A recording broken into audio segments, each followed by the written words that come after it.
تو یہ اللہ سبحانہ تعالیٰ نے ایک امتحان کے طور پہ ہے کہ انسانوں میں سے کون بہتر عمل کر کے اللہ سبحانہ تعالیٰ کو راضی کرتا ہے.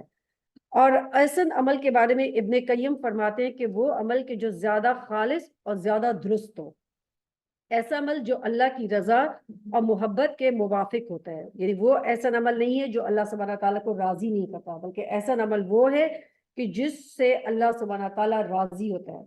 اور جب بھی کوئی بھی اگر احسن عمل دیکھے تو اس میں تین چیزیں، ایک تو یہ کہ وہ اللہ کے لیے خالص ہونا چاہیے، پھر اس کے بعد یہ ہے کہ انسان اس شخص کے اندر جو احسن عمل کرتا ہے اس کے اپنے دل کے اندر تقویٰ ہو، اور تیسرا یہ کہ اس کا لوگوں کے ساتھ بھی اچھا اخلاق ہو. یعنی اللہ سے ایک تعلق ہے، ایک جو ہے اس کا تعلق بندوں کے ساتھ ہے، اور ایک اس کا تعلق اپنی ذات کے ساتھ ہے. تو اپنی ذات کے اندر اس کے اندر تقویٰ ہو، لوگوں کے ساتھ حسن اخلاق ہونا چاہیے، اور اللہ سبحانہ تعالیٰ کے لیے خالص ہو. تو اسی شخص کا احسن عمل جو ہے وہ بہتر ہوگا، یعنی وہ عمل کرے گا کہ جو احسن عمل میں شمار ہوگا. ابو ہریرہ رضی اللہ عنہ کہتے ہیں کہ آپ صلی اللہ علیہ وسلم نے فرمایا، کیا میں تمہیں نہ بتاؤں کہ تم میں سب سے بہتر کون ہے؟ صحابہ نے عرض کیا، جی ہاں یا رسول اللہ. آپ صلی اللہ علیہ وسلم نے فرمایا، وہ جس کی عمر لمبی ہو اور احسن طریقے سے عمل کرے. یعنی سب سے بہترین وہ شخص ہے کہ جس کی عمر تو لمبی ہے لیکن اس عمر کے ساتھ ڈھیر سالے جو ہے وہ اچھے اعمال کرتا ہے، تو وہ احسن عمل میں شمار ہوگا. تو قیامت کے دن اللہ سبحانہ تعالیٰ ہر شخص کا عمل دیکھیں گے کہ وہ کیا احسن عمل لے کر آیا ہے کہ نہیں، کیا وہ کیسے اعمال، کیونکہ ہر وقت کوئی نہ کوئی انسان کچھ نہ کچھ عمل کر رہا ہے، لیکن اصل امپورٹنٹ چیز کیا ہے کہ وہ عمل کیا ہے. اگر گڈ ڈیڈز ہے تو definitely he will be blessed, اور اگر ڈیڈز آر ناٹ گڈ، اگر اچھے نہیں ہیں تو پھر اللہ سبحانہ تعالیٰ اکارڈنگلی اس کے ڈیڈز کے مطابق جو ہے اس کو اجر دے گا. اور اللہ تعالیٰ کیا ہے، وَهُوَ الْعَزِيزُ الْغَفُورُ. یعنی اللہ تعالیٰ کی کسی بھی ایسی آیت کے بعد جب اللہ تعالیٰ کی دو اسماء الحسنی آتے ہیں تو اس میں بیسیکلی شو کرنا ہی ہوتا ہے کہ اللہ سبحانہ تعالیٰ غالب بھی ہے، یعنی وہ اپنے جو بھی فیصلہ ہوگا اس کو نافذ کرنے پر اللہ تعالیٰ غالب بھی ہے، اور پھر اللہ تعالیٰ غفور الرحیم بھی ہے، یعنی معاف بھی کر دیتا ہے، غفور بھی ہے، بخش بھی دیتا ہے. جس نے طے بتائے آسمان بنائے، تم رحمان کی تخلیق میں کسی قسم کی کوئی بے رتبی نہ پاؤ گے. یعنی اللہ سبحانہ تعالیٰ نے، تفاوت کا مطلب ہوتا ہے کہ کوئی اس میں درار نہیں ہے، کوئی شگاف نہیں ہے، کوئی رخنا نہیں ہے، کہیں سے پھٹا ہوا نہیں ہے، ٹوٹا پھوٹا نہیں ہے. کیونکہ دنیا میں جتنی بھی اللہ کوئی بھی آدمی عمارت بناتے ہیں، کوئی بھی چیزیں بناتے ہیں، پیسج آف ٹائم وہ کیا ہوتے ہیں، وہ ساری خراب ہو جاتی ہیں، بوسیدہ ہو جاتی ہیں، گر جاتی ہیں. لیکن اللہ سبحانہ تعالیٰ نے جو آسمان بنایا کتنے ہزاروں سالوں سے وہ کھڑا ہوا ہے، اور کوئی اس کے اندر آج بھی اس کے اندر فرق نہیں آیا. اللہ سبحانہ تعالیٰ وہ ہے کہ جو تم نے اللہ سبحانہ تعالیٰ فرماتے ہیں، تم رحمان کی تخلیق میں کسی قسم کی بے رتبی نہ پاؤ گے. پھر پلٹ کر دیکھو، کہیں تمہیں کوئی خلل نظر آتا ہے، بار بار نگاہ دوڑاؤ، تمہاری نگاہ تھک کر تمہارے پاس پلٹ آئے گی. یعنی اللہ سبحانہ تعالیٰ نے کتنا خوبصورت بنائی ہے کائنات، کہ اگر آپ کائنات کی پرفیکشن میں دیکھیں، not a single thing آپ کو ملے گی کہ جس کے اندر کوئی بھی آپ دیکھیں کہ آپ کے امپرفیکشن کوئی چیز ہے، کوئی امپرفیکٹ چیز ہو، چاہے وہ پرندے ہیں، پھل ہیں، پودے ہیں، آسمان ہے، زمین ہے، سسٹمز ہیں، ہر چیز ایک پرفیکٹ طریقے سے چل رہی ہے. اللہ سبحانہ تعالیٰ فرماتا ہے، وَلَقَدْ زَيَّنَّا السَّمَاءَ الدُّنْيَا بِمَصَابِيحَ وَجَعَلْنَاهَا رُجُومًا لِلشَّيَاطِينِ.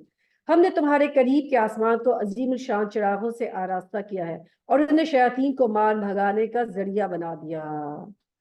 ان شیطانوں کے لیے بھٹکتی ہوئی آگ ہم نے مہیا کر رکھی ہے. یعنی اللہ سبحانہ تعالیٰ نے یہاں پہ ستاروں کے وہی دو مقصد بتائے ہیں کہ اللہ سبحانہ تعالیٰ نے ایک تو ان کو آسمان کی خوبصورتی کے لیے بنایا ہے، اور اس کے علاوہ شیاطین کو مار بھگانے کا ذریعہ ہے، اور ایک جو ہے راستہ ڈھونڈنے کے لیے. ان تین کے علاوہ کوئی مقصد نہیں ہے ستاروں کا. اگر کہ کوئی شخص یہ کہتا ہے کہ ستاروں سے کوئی اس کو غیب کی خبریں پتہ لگتی ہیں، تو یہ سب گناہ ہے اور شرک ہے. اگر یہ کوئی کرتا ہے تو وہ رسول صلی اللہ علیہ وسلم کی امت کی شریعت، رسول صلی اللہ علیہ وسلم کی شریعت کے اوپر جو ہے وہ ایک بہتان باندھ رہا ہے. کیونکہ آپ صلی اللہ علیہ وسلم نے کوئی ایسی بات ہمیں نہیں سکھائی، یا کوئی دین یا شریعت میں ہمیں کوئی ایسی چیز نہیں ملتی کہ جو ہمیں ستاروں سے کوئی اور بھی اس کا مقصد ہو. شیخ کہتے ہیں کہ عبداللہ بن عمر فرماتے ہیں، یہاں سے قتادہ کہتے ہیں کہ جس نے ان تین کاموں کے علاوہ کوئی اور بھلائی ستاروں سے چاہی، اس نے غلطی کی اور ہر قسم کی خیر سے محروم ہو گیا. ایسے کام کا تکلف کیا جس کا کوئی فائدہ نہیں ہے. اس لیے کوئی شخص بھی کسی نجومی کے پاس جائے، یاد رکھے وہ گناہ ہے، شرک ہے.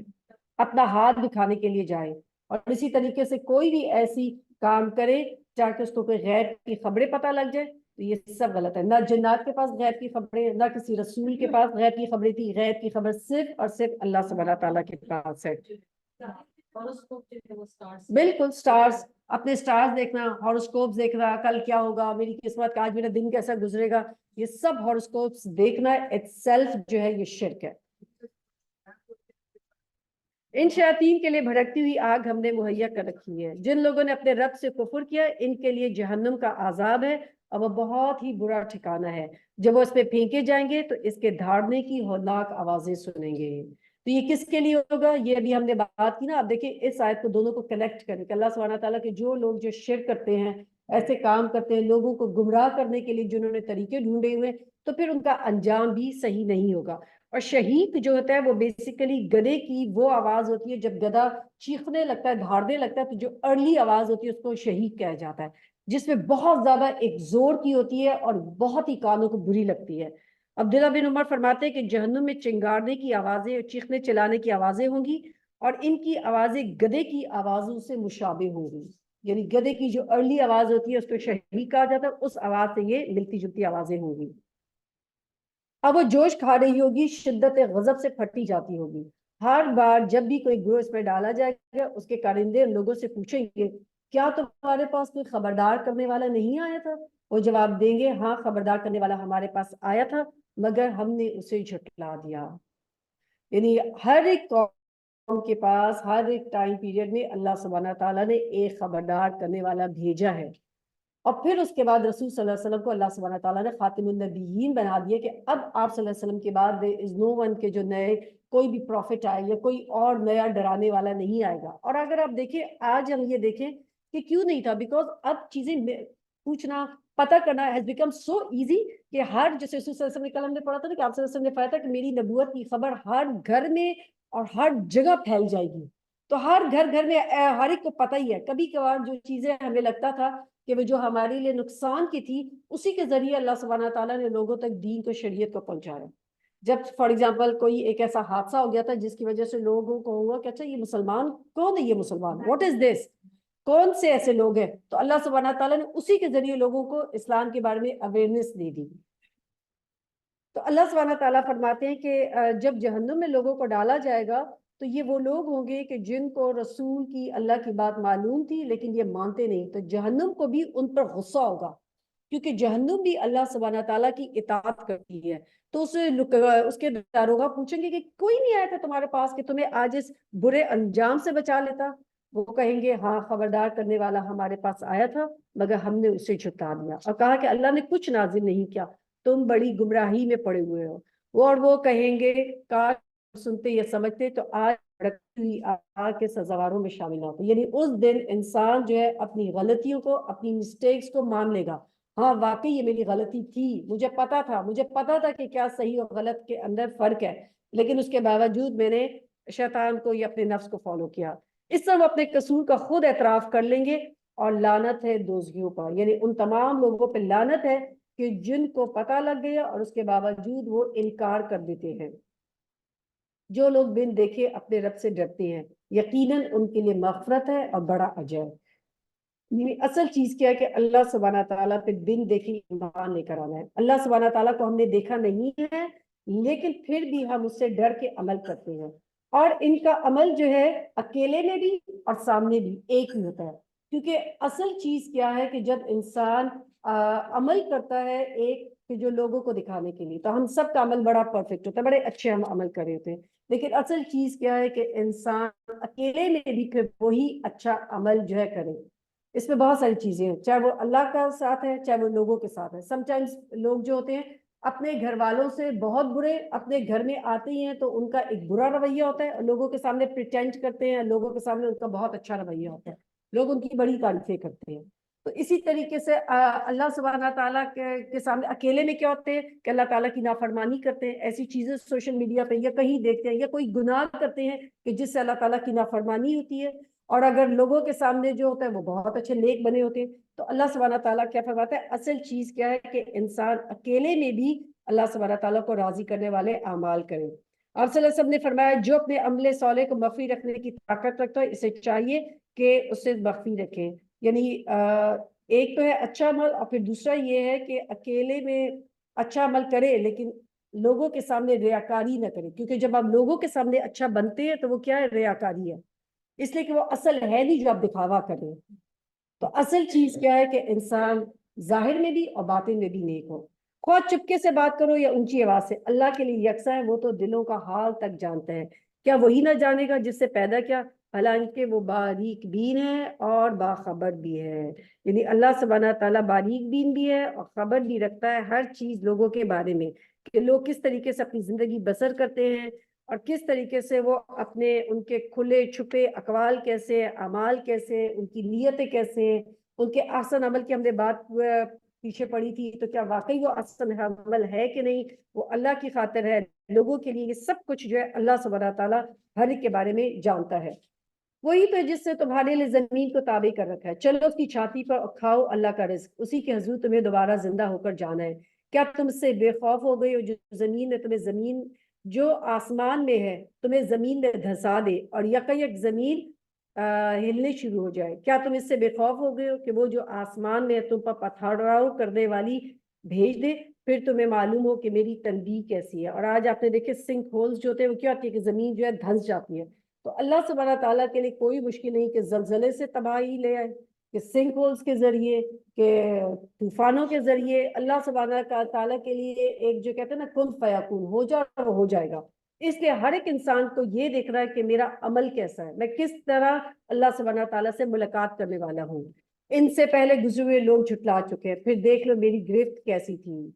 اولم یرو الی الطیر فوقہم صافات ویقبض ما یمسکہن الا الرحمن انہ بکل شیء بصیر۔ کیا یہ لوگ اوپر اڑنے والے پرندوں کو پر پھیلائے اور سکیڑتے نہیں دیکھتے؟ رحمان کے سوا کوئی ہے جو انہیں تھامے ہوئے ہے؟ یعنی جو پرندہ ہوا میں اڑ رہا ہوتا ہے اس کو اڑانے والا اور اس کو ہوا میں تھامے ہوئے اللہ سبحانہ تعالیٰ ہی اس کی حفاظت کر رہا ہوتا ہے۔ ہر پرندے کو اللہ سبحانہ تعالیٰ نے ایک ساخت دی ہے جس سے وہ اڑنے کے قابل ہے۔ اب آپ دیکھیں کہ اگر کوئی انسان کے ساتھ پر لگا دے تو وہ اڑ نہیں سکتا، لیکن پرندہ باوجود اس کے اللہ سبحانہ تعالیٰ نے جو ہے اس کو ایک بھاری جسم بھی دیا ہے جو ہوا سے زیادہ ہے، لیکن اس کے باوجود ہوا لائٹ ہوتی ہے، پرندہ بھاری ہوتا ہے، اس کے باوجود شتر مرغ کا آپ نے کبھی سائز دیکھا؟ پھر بھی وہ اڑ جاتا ہے، کیوں؟ کہ اللہ سبحانہ تعالیٰ یہ جو ان کو تھامے ہوئے۔ تو اللہ سبحانہ تعالیٰ ہی نے پرندے کو طریقہ سکھایا اڑنے کا، اللہ سبحانہ تعالیٰ پرندوں کو اڑنے کی ساخت دیتا ہے، اور پھر اس کی وجہ سے جب یہ ہوا میں ہوتے ہیں تو اللہ تعالیٰ ان کو تھامتا ہے۔ تو یہ اس سے بتانے کا مقصد یہ ہے کہ ایون جو چیز ہوا میں اڑتی ہے ان سب کو تھامنے والا اللہ ہی ہے۔ جب تک اللہ تعالیٰ چاہتا ہے ایک جہاز بھی آسمان میں اڑتا رہتا ہے، اور جب اللہ سبحانہ تعالیٰ نہیں چاہتا وہ جہاز نہیں اڑتا، وہ گر جاتا۔ تو یہ سب اللہ سبحانہ تعالیٰ کی طرف سے، وہی ہر چیز پر نگہبان ہے۔ بتاؤ آخر وہ کون سا لشکر تمہارے پاس ہے جو رحمان کے مقابلے میں تمہاری مدد کر سکتا ہو؟ حقیقت یہ کہ منکرین دھوکے میں پڑے ہوئے ہیں۔ یا پھر بتاؤ کون ہے جو تمہیں رزق دے سکتا ہو اگر رحمان اپنا رزق روک لے؟ دراصل یہ لوگ سرکشی و حق سے گریز پر اڑے ہوئے ہیں۔ بھلا سوچو جو شخص منہ اوندے چل رہا ہو وہ زیادہ صحیح راہ پانے والا ہے، یا وہ جو سر اٹھائے سیدھا ایک ہموار سڑک پر چل رہا ہے؟ ان سے کہو اللہ ہی ہے جس سے تمہیں پیدا کیا، تم کو سننے اور دیکھنے کی طاقت دے دی اور سوچنے سمجھنے والے دل دیے، بس کم ہی ہیں جو شکر ادا کرتے ہیں۔ ایک وہ شخص ہے جو آنکھیں کھول کر حقیقت کو دیکھ کر اور ایک وقار کے ساتھ چلتا ہے، اور دوسرا وہ شخص ہے جو جانور کی طرح سر جھکائے ہوئے ہر ایک کے پیچھے چل پڑتا ہے، اس کو نہیں پتا کہ وہ اس کو کہاں ہانک کے لے کے جا رہا ہے۔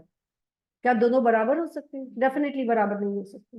تو اللہ سبحانہ تعالیٰ یہی فرما رہے ہیں کہ ایک وہ شخص ہے کہ جو اچھا عمل کرتا ہے، اس کو اللہ تعالیٰ نے جب دیا ہوا ہے، دل دیے، سماعت دی، بصارت دی، اور پھر اس کے بعد وہ ان کو استعمال کرتا ہے اور اللہ سبحانہ تعالیٰ کے قریب ہوتا ہے اور اپنی زندگی کو ایک بہت اچھے طریقے سے اللہ سبحانہ تعالیٰ کی اطاعت میں، رسول کی پیروی میں گزارتا ہے۔ کیا یہ اور ایک ایسا شخص جو جانور جیسے زندگی گزارے برابر ہے؟ ڈیفینیٹلی برابر نہیں ہوں گے۔ ان سے کہو اللہ ہی ہے جس نے تمہیں زمین میں پھیلایا اور اسی کی طرف تم سمیٹے جاؤ گے۔ یہ کہتے ہیں اگر تم سچے ہو تو بتاؤ یہ وعدہ کب پورا ہوگا؟ تو اس کا علم تو اللہ کے پاس ہے، یعنی قیامت کب آئے گی صرف اللہ کے علاوہ اور کوئی بھی نہیں جانتا۔ میں تو بس صرف خبردار کر دینے والا ہوں، پھر جب یہ اس چیز کو قریب آتا دیکھ لیں گے تو ان سب لوگوں کے چہرے بگڑ جائیں گے جنہوں نے انکار کیا۔ اس وقت ان سے کہا جائے گا کیا یہی ہے وہ چیز جس کے لیے تم تقاضا کر رہے تھے؟ ان سے کہو کبھی تم نے سوچا کہ اللہ خواہ مجھے اور میرے ساتھیوں کو ہلاک کر دے یا ہم پر رحم کرے، کافروں کو دردناک عذاب سے کون بچا لے گا؟ ان سے کہو وہ بڑا رحیم ہے، اس پر ایمان لائے ہیں اور اسی پر ہم بھروسہ کرتے ہیں۔ عنقریب تمہیں معلوم ہو جائے گا کہ سری گمراہی میں کون پڑا ہوا ہے۔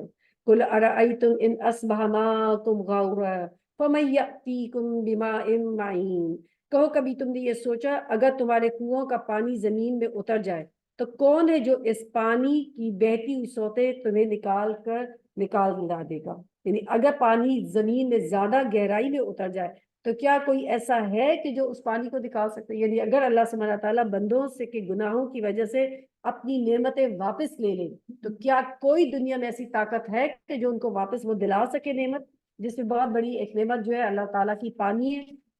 تو کوئی بھی نہیں کر سکتا۔ اس لیے نعمتوں کا زوال سے بچانے کے لیے اور ایک ہی طریقہ ہے کہ نعمتوں پر اللہ تعالیٰ کا شکر ادا کریں اور نعمتوں کو اللہ سبحانہ تعالیٰ کی اطاعت میں لگائیں۔ سورۃ القلم، بسم اللہ الرحمن الرحیم، نون والقلم وما یسطرون ما انت بنعمت ربک بمجنون۔ نون قسم ہے قلم کی اور اس چیز کی جس میں لکھنے والے لکھ رہے ہیں، تم اپنے رب کے فضل سے مجنون نہیں ہو۔ اب اللہ سبحانہ تعالیٰ ایک اہم چیز کی قسم کھاتے ہیں۔ قسم جب بھی اللہ تعالیٰ کسی چیز کی کھاتے ہیں وہ بہت امپورٹنٹ چیز ہوتی ہے۔ اللہ سبحانہ تعالیٰ قلم کی قسم کھا کر اور پھر کیا کہتے ہیں، آپ صلی اللہ علیہ وسلم کی رسالت کی تصدیق کرتے ہیں، تائید کرتے ہیں کہ آپ رسولوں میں سے ہیں، کوئی مجنون نہیں ہے۔ قلم کیا ہے کہ اللہ سبحانہ تعالیٰ نے قلم کو اپنے ہاتھ سے بنایا۔ ایک قلم وہ ہے کہ جس سے کرامن کاتبین جو ہے انسان کا نام اعمال لکھتے ہیں، وہ بھی ایک قلم ہے۔ آپ صلی اللہ علیہ وسلم نے فرمایا بے شک بائیں ہاتھ والا فرشتہ 6 گھڑیاں مسلمانوں کی خطا کرنے یا گناہ کرنے کے بعد قلم روکے رکھتا ہے۔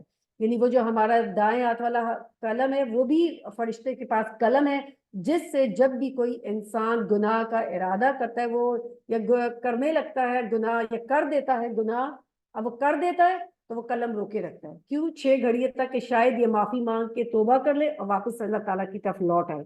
اگر وہ توبہ کر دیتا ہے تو اس کا گناہ کو مٹا دیا جائے، اور اگر وہ نہیں کرتا تو بس پھر اس کے بعد اتنا ہی ایک گناہ لکھ دیا جاتا ہے۔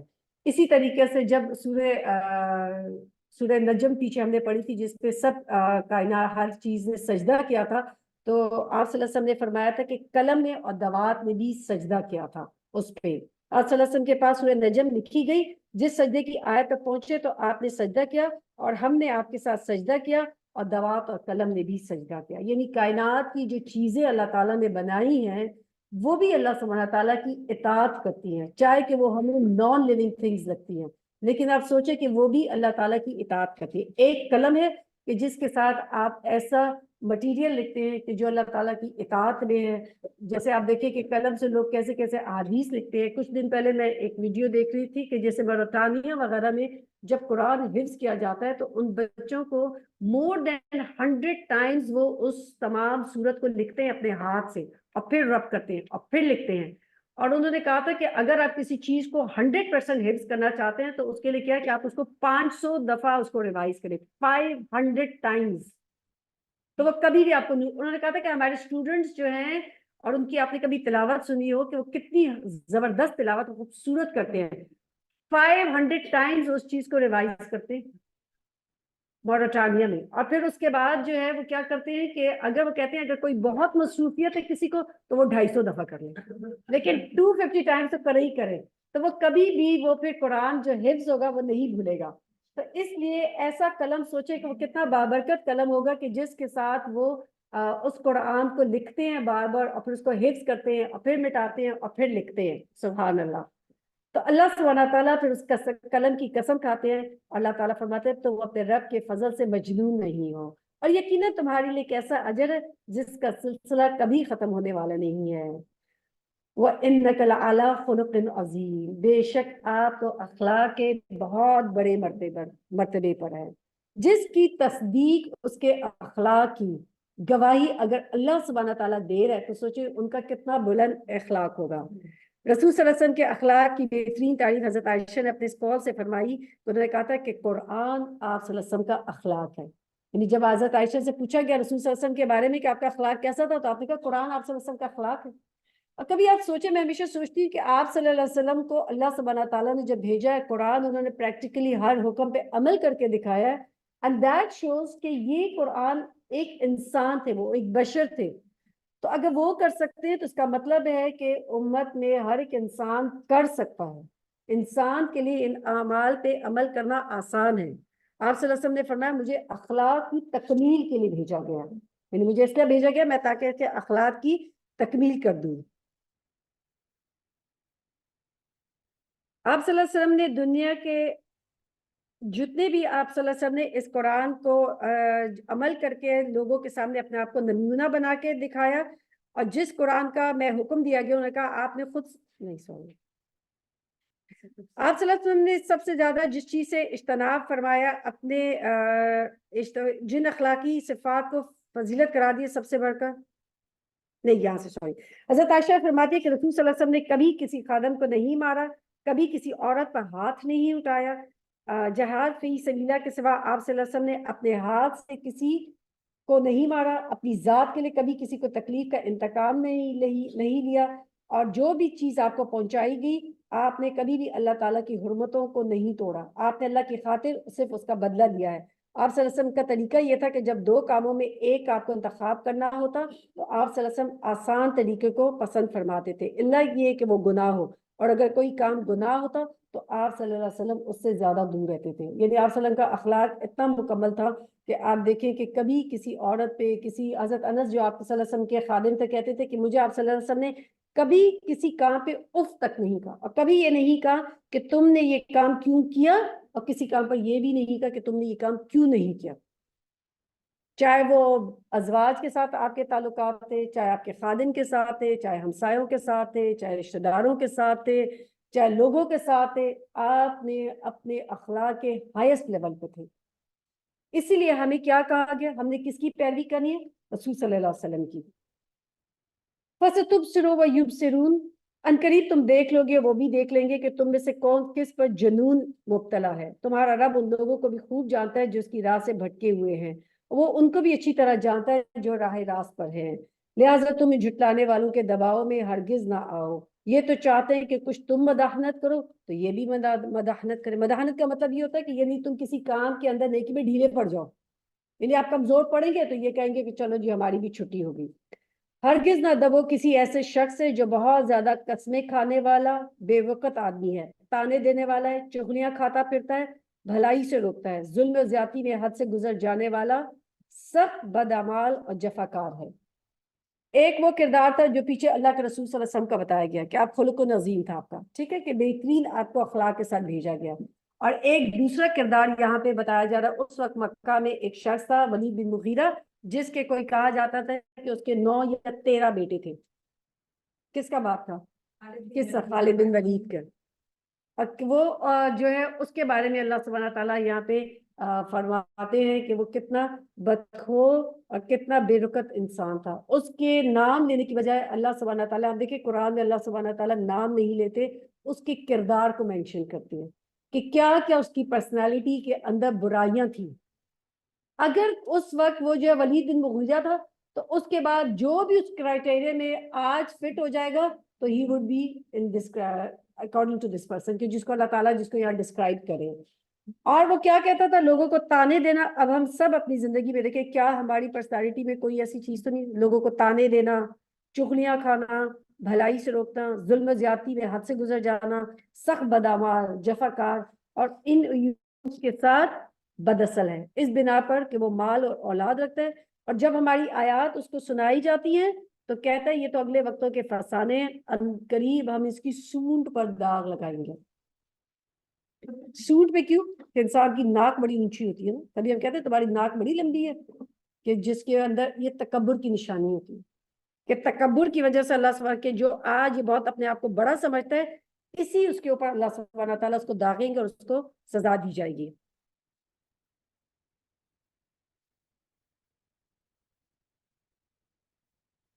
پھر فرمایا ہم نے ان اہل مکہ کو اسی طرح آزمائش میں ڈالا ہے جس طرح ایک باغ کے مالکوں کو آزمائش میں ڈالا، جب انہوں نے قسم کھائی کہ صبح سویرے اپنے باغ کے پھل توڑ دیں گے، اور وہ کوئی استثنا نہیں کر رہے تھے. کہا جاتا ہے کہ باغ والوں کا قصہ کہ عربوں میں مشہور تھا کہ یہ باغ سنا کا تھا، یعنی یمن کا ایک باغ تھا، یمن سے کچھ فاصلے پر تھا، اور اس کا مالک اپنی پیداوار میں جب بھی فصل کٹتی تھی تو اس میں ہمیشہ غریبوں کا اور مسکینوں کا پورا حصہ ان کو دیا جاتا تھا.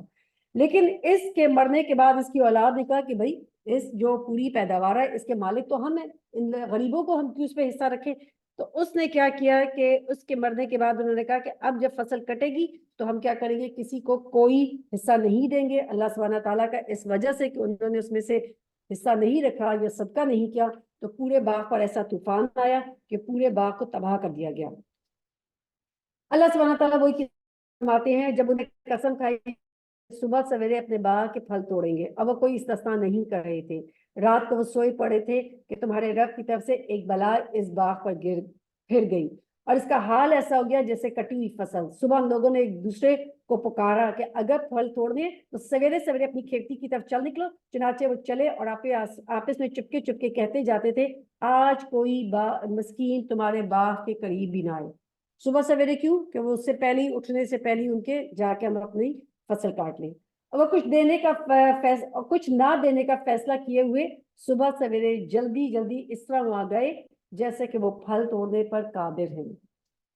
اگر جب باغ کو دیکھا تو کہنے لگے ہم راستہ بھول گئے ہیں، نہیں بلکہ ہم محروم کر دیے گئے ہیں. یعنی کیا تھے، محروم کر دیے گئے، کیونکہ جب بھی کسی مال میں غریبوں کا مسکینوں کا حصہ نہیں رکھا جاتا اس میں کبھی بھی برکت نہیں ہوتی.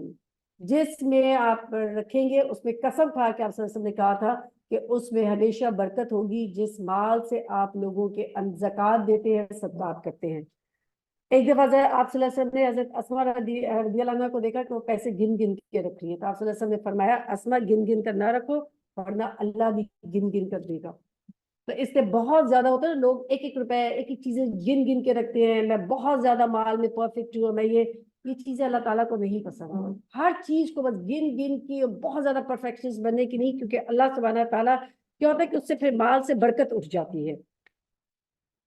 اس سے ہمیں یہ بھی پتہ لگتا ہے کہ جب بھی کوئی چیز کے لیے اگر انسان آپ دیکھیں کہ یہاں پہ ان لوگوں نے ابھی عمل کیا نہیں تھا، ارادہ کیا تھا، اور اس ارادے کی وجہ سے اس باغ کے اوپر ایسی ہوا چلی کہ پورا باغ تباہ ہو گیا. تو اس لیے کچھ ارادوں پہ بھی اللہ سبحانہ تعالیٰ پکڑ کرتے ہیں. تو ہر شخص دیکھے کہ میں نیکی کے لیے جو ارادہ کرتا ہوں یا یہ کہ میں جو ہے برائی کے لیے ارادہ کرتا ہوں، کہ کبھی کبھار کچھ ایسے اعمال پہ بھی انسان کی پکڑ ہو جاتی ہے کہ جو چاہے آپ نے ابھی نہیں بھی کیے. اور اس سے یہ بھی پتہ لگتا ہے کہ ہمیشہ لوگوں کے لیے خیر خواہ بنے. اگر آپ کی نیت اچھی ہوگی، لوگوں کے خیر خواہ ہوں گے، تو اللہ سبحانہ تعالیٰ آپ کی زندگی میں، آپ کے مال میں، آپ کے بچوں میں، ہر چیز میں، رزق میں برکت دے گا. اور منفی سوچ کیا کہ انسان بخیل ہو جائے، ہر چیز سمیٹ سمیٹ کے اپنی طرف رکھے. اور آپ دیکھیں کہ جو لوگ بہت کنجوس ہوتے ہیں، بہنوں کا حق نہیں دیتے، بیٹیوں کا حق نہیں دیتے، اور پھر بچا بچا کے رکھتے ہیں، اپنی جان پہ خرچے نہیں کرتے، اور پھر اینڈ کیا ہوتا ہے، مر جاتے ہیں. بڑی بڑی جائیدادیں بنا بنا کے مر جاتے ہیں، نہ اپنی جان پہ لگایا اور کیا ہوا، پھر کوئی فائدہ نہیں ہوا. اور بچے جو ہوں گے وہ بھی پھر اسی طریقے سے، اور آپ نے جو والد نے کیا وہ پھر بچوں میں آتے ہیں، پھر بچے جو ہیں وہ بھی طریقے، بیٹے جو ہیں وہ نہیں دیتے، اور اس طرح وہ پوری پوری جائیدادیں رہتی ہیں لیکن کسی کو اس سے کوئی فائدہ نہیں ہوتا. پھر اس کے بعد ایک یہ بھی اس میں چیز ہے کہ جب بھی کسی پہ خرچ کرے اس میں من اور رضا نہ ہو. 3 چیزیں نہیں ہونی چاہیے، من، رضا. یعنی کیا ہے کہ کسی پہ احسان جتانا نہ ہو، اور پھر اس میں یہ ہے ایک اور چیز کہ مال ضائع کرنا بھی نہ ہو، اور دینے کے بعد اذیت نہ ہو، اذیت نہ دے، تکلیف نہ دے، تانے نہ دے، احسان نہ جتائیں. ہوتا کیا ہے کہ کبھی کبھار لوگ دیتے نہیں ہیں، اور اگر دے دیتے ہیں تو ریاکاری کرتے ہیں. اچھا، پھر ریاکاری کرنے کی تو پھر احسان جتاتا ہے. وہ چاہتے ہیں کہ جس شخص پہ میں نے خرچ کیا وہ ہمیشہ ساری زندگی میرے ماتحت بن جائے، ہمیشہ میرے کنٹرول میں رہے، چاہے وہ غریب رشتہ دار ہیں، چاہے وہ نوکر ہیں، چاہے کوئی بھی ہے. ایون یہاں تک نہیں کہ ایکسپیکٹ کرے کہ کوئی آپ کو شکریہ بھی کہے. اگر آپ نے یہ ایکسپیکٹ کر لیا کہ فلاں کو میں نے کوئی چیز بھیجی ہے اور اس نے تو ابھی تک ایکنالجمنٹ ہی نہیں ہوئی، بتائی نہیں یہ چیز ملی کہ نہیں ملی، بس یہیں پہ آپ کا چلا گیا ساری نیکی آپ نے اپنی ڈاؤن دا ڈرین ڈال دی. تو اس لیے کسی سے کوئی ایکسپیکٹیشن نہ رکھے، جس کے لیے کیا تھا وہ جانتا ہے، وہ ہر چیز جانتا ہے۔ کذالک العذاب، ایسا ہوتا ہے عذاب، والعذاب الآخرتی اکبر، اور آخرت کا عذاب اس سے بھی بڑا ہے۔ کاش یہ اس کو جانتے۔ یقیناً خدا ترس لوگوں کے لیے ان کے رب کے ہاں بہت بڑی نعمتوں بھری جنتیں ہیں۔ کیا ہم فرما برداروں کا حال مجرموں جیسا کر دیں گے؟ تم لوگوں کو کیا ہو گیا ہے؟ تم کیسے حکم لگاتے ہو؟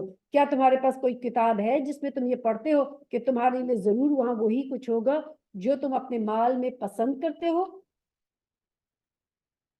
پھر کیا یہ تمہارے لیے روز قیامت تک ہم پر کچھ عہد و پیمان ثابت ہے کہ تمہیں وہی کچھ ملے گا جس کا تم حکم لگاؤ؟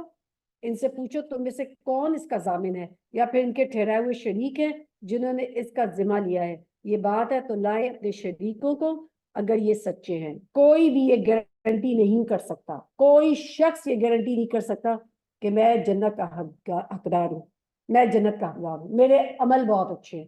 کوئی بھی نہیں، کوئی کسی کو جنت میں نہ داخل کروا سکتا ہے، نہ نکلوا سکتا ہے، نہ خود اپنے آپ کو جنت میں ڈال سکتا ہے۔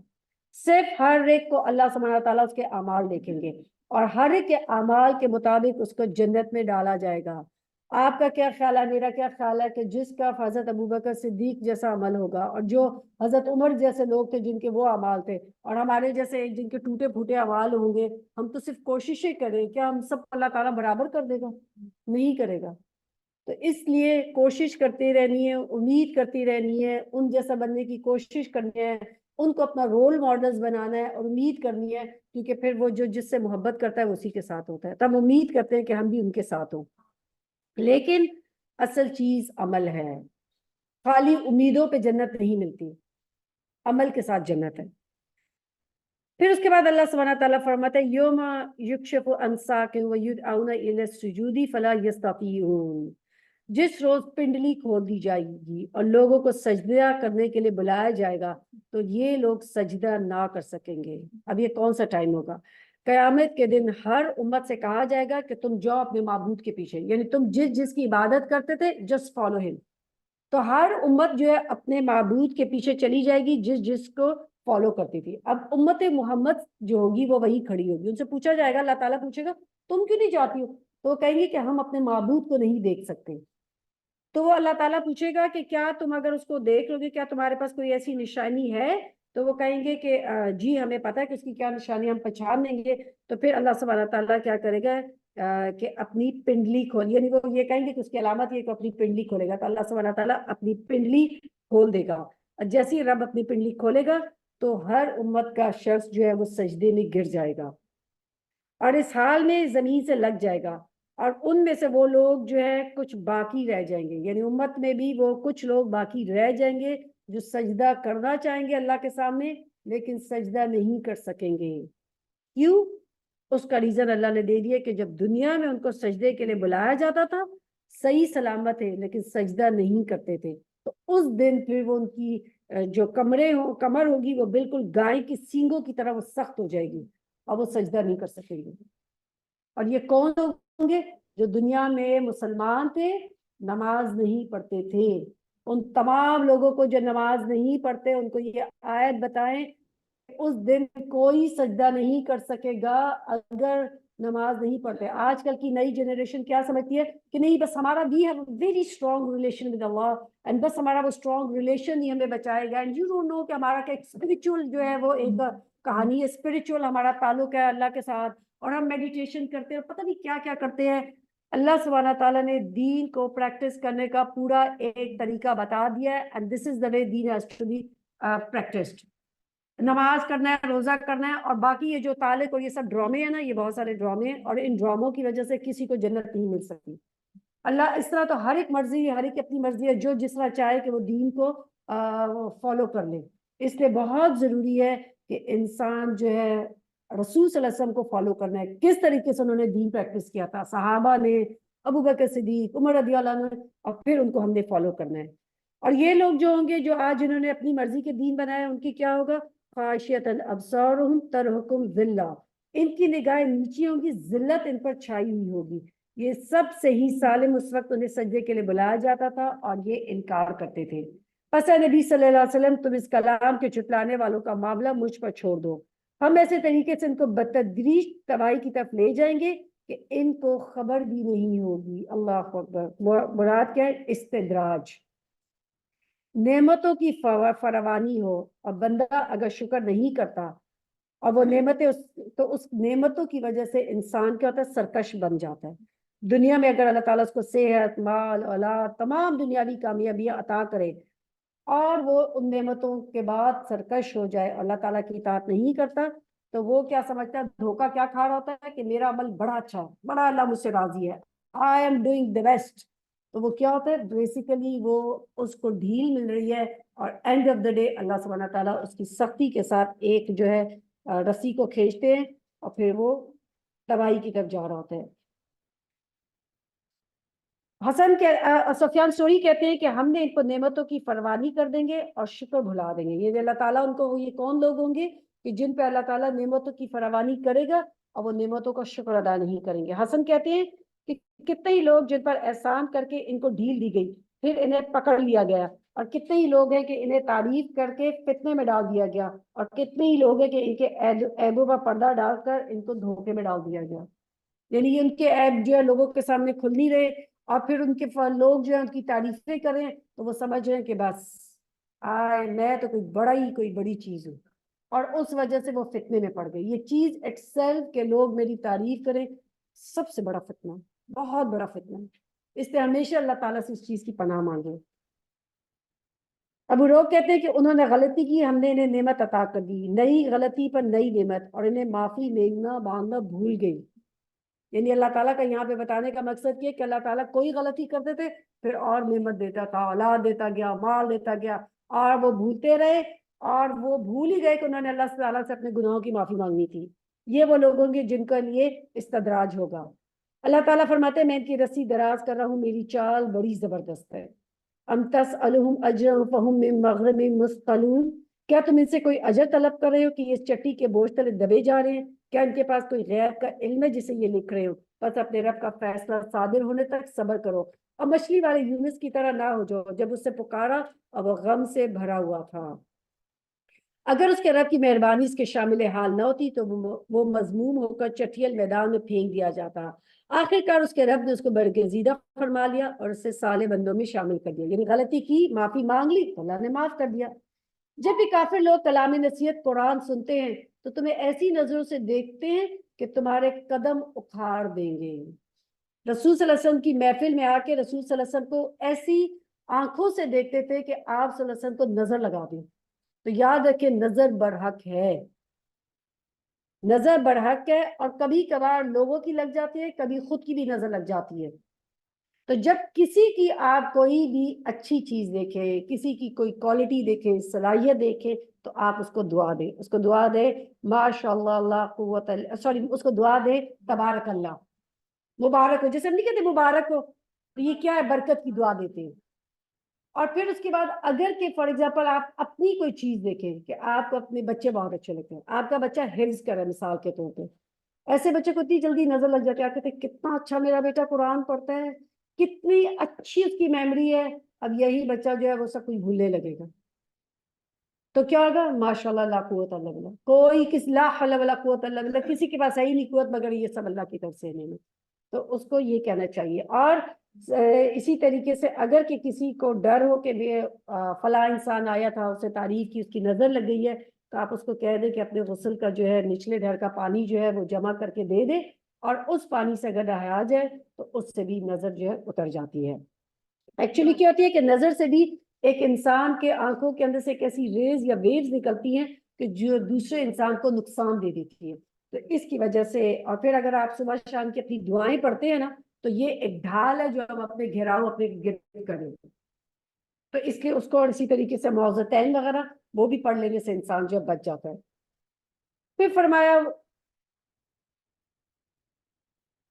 کہتے ہیں کہ یہ ضرور دیوانہ ہے، وما ہوا الا ذکر للعالمین، حالانکہ یہ تو سارے جہان والوں کے لیے ایک نصیحت ہے۔ سورۃ الحاقہ۔ بسم اللہ الرحمن الرحیم۔ الحاقہ ما الحاقة وما أدراك ما الحاقة كذبت ثمود وعاد بالقارعة فأما ثمود فأهلكوا بالطاغية وأما عاد فأهلكوا بريح صرصر عاتية.